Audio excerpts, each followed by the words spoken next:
नमस्कार। नेटवर्क भारत देख रहे हैं आप और हमारे साथ हैं मनीष कश्यप जी, जो कि बिहार के चर्चित और प्रसिद्ध पत्रकार हैं और भाजपा नेता भी हैं।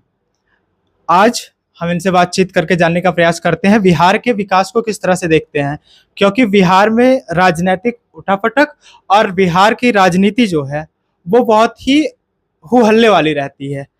अभी सुशासन की सरकार एक बार चलती है, फिर एक बार लालू जी की सरकार चलती है और दोनों सरकारों के पक्ष मतलब खिलाफ होकर भैया वीडियो बनाते हैं और दिखाते हैं जो कमियां सरकार रहती के हैं, खिलाफ नहीं होते हैं, कमियों को दिखाते हैं। कमियों के खिलाफ रहते हैं। और पहला चीज मैं क्लियर कर देना चाहता हूं कि मैं पत्रकार नहीं हूं, मैं यूट्यूबर हूं। यूट्यूबर, ठीक है। यूट्यूबर। पत्रकार आप हैं या आप होंगे, पता नहीं आप अपने आप को क्या मानते हैं, लेकिन मैं यूट्यूबर हूं। यूट्यूब पे वीडियो बनाता हूं, अवेयरनेस वीडियो बनाता हूं, ठीक है। ये चीजें हैं। बिहार को आप विशेष राज्य का दर्जा मिलना चाहिए ऐसा कह रहे हैं, तो क्यों मिलना चाहिए बिहार को विशेष राज्य का दर्जा? नहीं, हमारे यहाँ के तो मुख्यमंत्री जो है 2005 से कह रहे हैं बिहार को विशेष राज्य का दर्जा मिलना चाहिए। अगर बिहार विशेष राज्य के दर्जा पे जो पैरामीटर है उस पैरामीटर पे फिट नहीं बैठ रहा है, तो हमारे यहाँ के मुख्यमंत्री जी 2005 से लेकर 2024 तक काहे गुमराह किया बिहार के लोगों को? पहले ही कह देते कि पैरामीटर पे फिट नहीं बैठता है। और अगर हमारे यहाँ के मुख्यमंत्री जी को लगता है कि बिहार को विशेष राज्य का दर्जा मिलना चाहिए और उनका पैरामीटर ठीक है, तो केंद्र सरकार को दे देना चाहिए बिहार को विशेष राज्य का दर्जा। बिहार जो है वर्तमान समय में सबसे उपयुक्त राज्य है जिसको विशेष राज्य का दर्जा मिलना चाहिए। हर पैरामीटर पे बिहार जो है विशेष राज्य के लिए वो फिट बैठता है। कौन कौन से पैरामीटर्स होते हैं इसके? देखिए, इसके तो अनेकों पैरामीटर होते हैं। कुछ पॉलिटिकल पैरामीटर होते हैं जिसके बारे में हम नहीं जानते हैं। उनको बोलिए थोड़ा चुप रहने के लिए।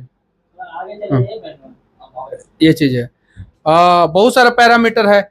जैसे बोला जाता है कि जहां पे असमान आर्थिक विकास, तो बिहार में असमान आर्थिक विकास है, पर कैपिटा इनकम कम है। HDI मतलब कि मानव विकास सूचकांक, ह्यूमन डेवलपमेंट इंडेक्स जिसको बोलते हैं, उसमें जो है बिहार जो है सबसे फिसडी है। बिहार में बाढ़ आता है, दुर्गम क्षेत्र है बिहार का, बाढ़ के समय में सारा क्षेत्र दुर्गम हो जाता है। तो ये सारे चीजों में, ये सारे पैरामीटर पे तो बिहार फिट बैठता है। पता नहीं कौन से पैरामीटर पे बिहार फिट नहीं बैठता है, जिसके वजह से नहीं मिल रहा।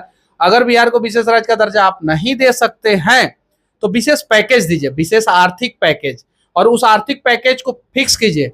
हम उस आर्थिक पैकेज से नल जल का काम नहीं करेंगे। हम उस आर्थिक पैकेज से जो है लूट खसोट वाला काम नहीं करेंगे। आर्थिक पैकेज शिक्षा और स्वास्थ्य दो चीज के लिए दीजिए। और एक जो है नदी से नदी को जोड़ने के लिए रिवर लिंक प्रोजेक्ट को जो है लॉन्च कीजिए, और बिहार में 4-5 नदी को जोड़ के जो है उनकी पानियों को जो है दक्षिण बिहार में पहुंचा दीजिए। साथ ही साथ नोएडा और गुरुग्राम के तर्ज पे गंगा नदी के किनारे जो है एक शहर बसाया जाए। पटना भी गंगा नदी के किनारे है, वैशाली हाजीपुर शहर भी गंगा नदी के किनारे है, और बहुत सारा शहर, भागलपुर भी गंगा नदी के किनारे है, बहुत सारा। उसके बीच में अगर कहीं खाली जगह है तो नोएडा और गुरुग्राम, ग्रेटर नोएडा के तर्ज पे गंगा नदी के किनारे एक शहर बसाया जाए। सेमीकंडक्टर कंपनी जो है उसको खोला जाए, मैन्युफैक्चरिंग सेक्टर को बिहार में लेके आया जाए, तब जाके बिहार से पलायन रुकेगा और बिहार को मदद मिल पाएगा। बिहारी मजदूरों की बाहर इतनी खराब दुर्दशा क्यों है और बिहार में उनको रोजगार मिलने के अवसर कब आएंगे, और कौन सी राजनीति ऐसी हो सकती है जो बिहार में ऐसे अवसर दे? देखिए, अगर बिहार को दो नजरिए से देख सकते हैं। एक पॉलिटिकल नजरिए से देख सकते हैं और एक इंसान के नजरिए से देख सकते हैं। अगर इंसान के नजरिए से देखेंगे तो वर्तमान समय में बिहार को विकसित बिहार बनाना बहुत जरूरी है और बिहार में इंडस्ट्री लगाना बहुत जरूरी है। लेकिन पॉलिटिकल नजरिए से देखेंगे तो बिहार से सस्ता, मेहनती, टिकाऊ, गाली सुन के काम करने वाला, ट्रेन में धक्का खा के जो है फिर भी दूसरे राज्य में जाके काम करने वाला मजदूर कहीं से भी नहीं मिलेगा। तो पॉलिटिकल नजरिए से जो है बिहार को जो है मजदूर राज्य बना के रखा गया है, क्योंकि देश को जो है मजदूर चाहिए। मजदूर, अच्छा आपसे मैं पूछूंगा कि रबड़ का फैक्ट्री कहाँ है, तो आप बता दीजिएगा। साइकिल का फैक्ट्री कहाँ है, बता दीजिएगा। कार का फैक्ट्री कहाँ है, बता दीजिएगा। रेडियो का फैक्ट्री कहाँ है, बता दीजिएगा। सब फैक्ट्री बता दीजिएगा। मजदूर का फैक्ट्री बताए पूछेंगे तब क्या बताइएगा? बताइए कहाँ है? बिहार और उत्तर प्रदेश।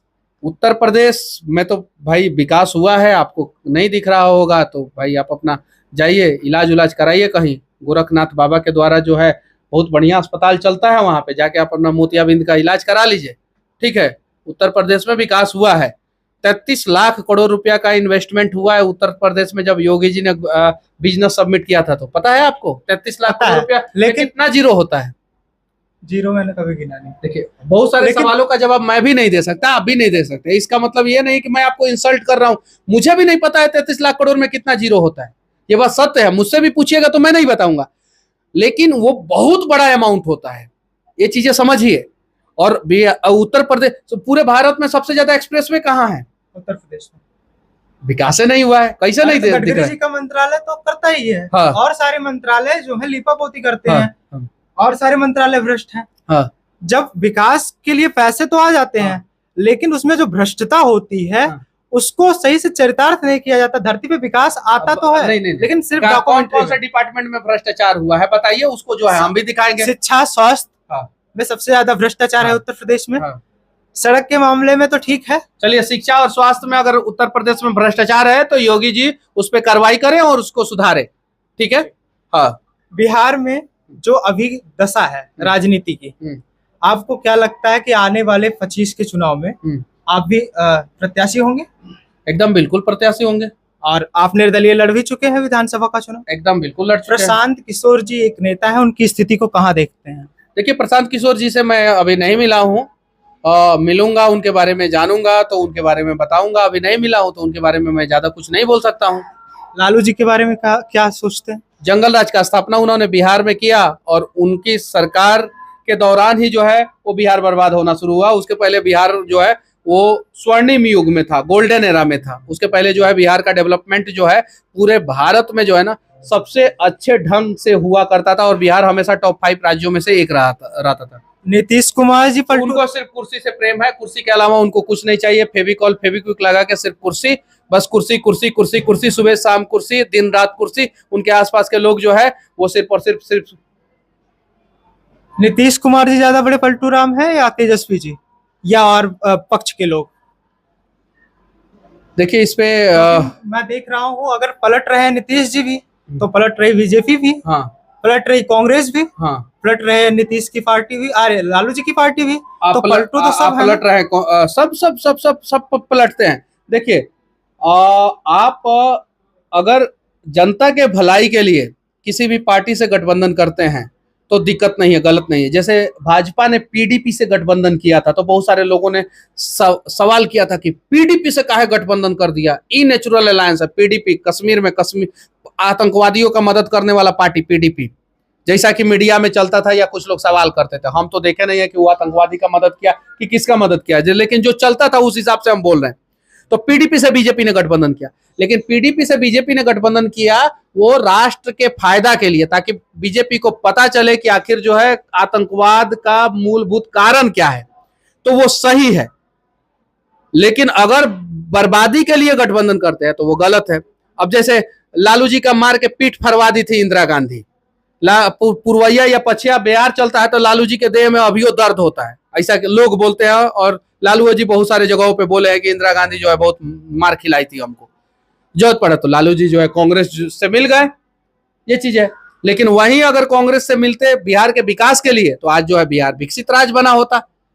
तो बहुत सारी चीजें हैं, अगर आप भलाई के लिए करते हैं तो ठीक है, बुराई के लिए करते हैं तो गलत है। आज की जो स्थिति है हमारे समाज की, इसमें आप महिलाओं की स्थिति को बिहार में या पूरे देश में कहाँ देखते हैं? महिलाओं की भागीदारी की प्रतिशतता को कहाँ देखते हैं? देखिए, जो मोदी जी का योजना आया है 33% आरक्षण, उससे जो है पॉलिटिकली भागीदारी महिलाओं की बढ़ेगी। लेकिन मैं खासकर नई लड़कियों को कहना चाहता हूं, यार आप लोग अपना जीवन जो है वो रील पे बर्बाद मत करें, सिर्फ और सिर्फ reel reel reel reel reel reel reel reel.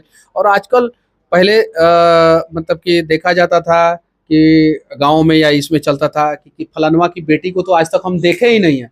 शहर में होता था कि अरे हमारे बगल में ही लड़की रहती है, तो कितना साल से रहती है, 10 साल से, अरे हम तो कभी देखे ही नहीं। आज तो दुनिया के किसी भी फ्लैट में है लड़की रील बना दी, दुनिया का हर एक लोग देख लिया, नीचे से लेकर ऊपर तक देख लिया, ये चीज है। तो हम ये नहीं कह रहे हैं कि वो लोगों को जो है ड्रेस कोड जारी करना चाहिए, लेकिन उनको जो है मर्यादा में रहना चाहिए और मर्यादा में रह के ही जो सोशल मीडिया का इस्तेमाल करे, लेकिन मर्यादा में रह के इस्तेमाल करे, अच्छे वीडियो को बनाए, अच्छे ढंग से रील बनाए। लेकिन जो वो अंग प्रदर्शन होता है उसको जो है मैं सपोर्ट नहीं करता हूं। और बिहार में महिलाओं की स्थिति वर्तमान समय में दयनीय है। पूरे देश में अगर सबसे ज्यादा खराब आर्थिक स्थिति महिलाओं का अगर किसी राज्य में है तो वो बिहार में है। पुरुषों का भी तो सबसे खराब है, 51,000 रुपया 60,000 रुपया पर कैपिटा इनकम है, तो सबसे खराब है। उपचुनाव जब है, उत्तर प्रदेश में उपचुनाव होने जा रहा है 10 सीटों पर लगभग, और 10 सीटों में भाजपा की स्थिति को कहाँ देखते हैं और भाजपा नेताओं की स्थिति को कहाँ देखते हैं? क्योंकि भाजपा का जो यहाँ का संगठन है उत्तर प्रदेश का, वो लगातार लड़ने की खबरें आ रही हैं। हमको कहा अमित शाह समझ लिए हैं या योगी आदित्यनाथ जी, हमको जितना जानकारी है उतना जवाब देंगे। वो अमित शाह और योगी आदित्यनाथ जी उस पर जवाब देंगे, क्या देखते हैं क्या नहीं देखते हैं। हम लोग तो चाहते हैं कि 10 में से 10 सीटें जो है वो बीजेपी जीते, बस इतना ही। बस उससे ज्यादा जो है मुझे कुछ जानकारी नहीं है। मैं तो चाहता हूँ सारी सीटें जीते, मैं चाहता हूँ। अब वोटर के हाथ में है, ये चीजें है। आप चुनाव लड़ रहे थे लोकसभा का पश्चिमी चंपारण से, बहुत सारे लोगों को उम्मीदें थी, उसमें मुझे भी थी थोड़ी बहुत कि मैं भी जाऊंगा, रिपोर्टिंग करूंगा, वहां देखूंगा और हो सकते तो अपना समर्थन थोड़ा थोड़ा, अगर जो भी मेरी क्षमता है उसके हिसाब से आपका करूंगा। क्योंकि आपके जो इरादे थे बहुत अच्छा लग रहा था। आप शिक्षा, चिकित्सा, स्वास्थ्य, सरकार के खिलाफ और सरकार के गलत कार्यों के खिलाफ, मतलब सरकार के खिलाफ नहीं, सरकार के गलत नीतियों के खिलाफ आवाज उठा रहे थे। संजय जायसवाल जी के खिलाफ भी आवाज उठा रहे थे। अंततः आपका एक गायब होते हैं आप, फिर पता लगता है कि आप भाजपा ज्वाइन कर लेते हैं। कई सारे लोग नाराज हो जाते हैं। उनकी नाराजगी को और अपनी भाजपा में स्थिति को कैसे देखते हैं? मैं अपनी स्थिति के बारे में तो कुछ नहीं कहना चाहता हूं, बस उनकी नाराजगी पे इतना ही कहना चाहता हूं कि अगर मेरे वजह से किसी का दिल टूटा हो तो मैं माफ़ी चाहता हूं। बहुत सारी मजबूरियां होती है और मैं अपनी माँ का बात माना और मैं माफ़ी चाहता हूं। बस इससे ज़्यादा कुछ नहीं कहना चाहता हूं। मैं माफ़ी चाहता हूं। हो सके तो मनीषवा को आप लोग माफ़ कर दीजिएगा। अब मनोज भैया से आपके कैसे रिश्ते अच्छे रिश्ते हैं, पहले भी अच्छे रिश्ते थे, अभी भी अच्छे रिश्ते हैं। कुछ मीडिया वालों ने चला दिया, मेरा चैनल हैक हुआ था, अकाउंट हैक हुआ था। अकाउंट अभी भी जो है वो रिकवर नहीं हुआ है। पेज तो मैंने रिकवर कर लिया है। तो उस पर मैंने एक वीडियो बनाया था और मुझसे कुछ मीडिया वालों ने पूछा था, तो मैं बिहार के परिदृश्य में कुछ बातें कहा था और मैंने ये बात कहा था कि मुझे जो है कहीं से मदद नहीं मिला। ठीक है, मैंने ये बात कहा था। तो वो सारा चीज़ों को जो है मनोज तिवारी भैया के ऊपर जो है चला के जो है बहुत सारे लोगों ने चलाना शुरू कर दिया, जो सरासर गलत है। मैं उनके बारे में कहीं कुछ नहीं बोला हूं और आगे भी नहीं बोलूंगा। मर्यादा का ख्याल हम लोग रखने वाले लोग हैं। हम लोग पीठ पीछे वार नहीं करते हैं। पहले भी उनसे अच्छा संबंध था, अभी भी अच्छा संबंध है और अभी भी दिल्ली जाऊंगा तो उनसे मुलाकात करूंगा। आप नितिन गडकरी जी के मंत्रालय पर क्या समझते हैं और नितिन गडकरी जी के बारे में क्या सोचते हैं? नितिन गडकरी जी बहुत अच्छे मंत्री हैं और बहुत अच्छा काम करते हैं और उनका मंत्रालय भी बहुत अच्छा काम करता है। लेकिन कहीं लोकल लेवल पे जो है कहीं कहीं करप्शन है। जैसे ठेकेदार को काम दिया गया 50 किलोमीटर हाईवे बनाने का, उसने जो है सब पेटी कॉन्ट्रैक्टर को काम दे दिया। पेटी कॉन्ट्रैक्टर जो है कहीं करप्शन कर लिया तो वहाँ पे मॉनिटरिंग नहीं हो पाया। तो इस पे भी थोड़ा सा ध्यान देना चाहिए। लेकिन मैं दावे के साथ कहता हूँ दुनिया के सबसे अच्छे वर्तमान समय में मंत्री नितिन गडकरी हैं। हिंदू हिंसक हैं आप होंगे? नहीं, आप होंगे? राहुल गांधी जी ने बयान दिया, उस पर मैं आपकी राय जानना चाहता हूँ। वो होंगे।